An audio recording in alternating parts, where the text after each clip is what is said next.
Have you ever checked your phone even when you know there's probably nothing there? That's not your fault. Okay, well, it kind of is, but it's not entirely your fault. That's design. You've been trained to chase what's called a variable reward, a psychological phenomenon discovered almost a century ago, which might just be the most powerful form of manipulation in the modern world.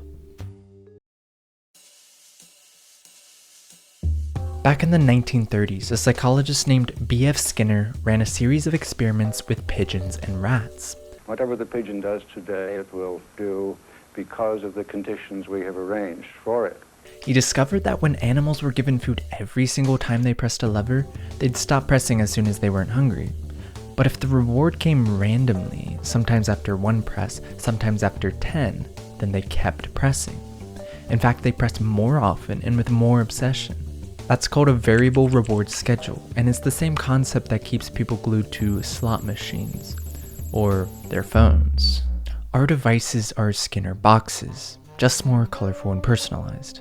Every notification, every pull to refresh, every scroll resembles that gambling mechanism. Technological ethicist Tristan Harris once said, well, it operates on a variable schedule reward, and if you get a message from the person you love or an email to show up on the CBS morning show, it feels really good. And then sometimes you check your phone and there's nothing there. And the fact that sometimes you get something and sometimes you don't is what makes it just like a slot machine.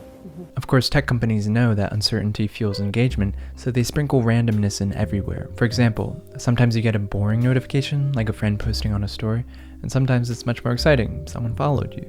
And even notifications intentionally taking a variable amount of time when loading an app. So there's an extra delay that you don't know how long it's going to take. It's between 2 and 3 seconds. It makes that into what's called a variable schedule reward. It's like a slot machine. And with infinite scroll features, sometimes you get an annoying ad, and sometimes you get something you actually want. These are all examples of variable rewards. Whatever the pigeon does today, it will do because of the conditions we have arranged for it.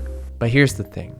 It doesn't have to be this way. Technology can serve you, but we have to redesign it a little bit. Variable rewards hijack one of our oldest survival systems, curiosity. But curiosity isn't the problem, it's the way it's being weaponized. This video is more just to bring to your conscious awareness the presence of this problem. If you want more specific advice on how to break your technology addiction, feel free to check out some of the other videos on my channel.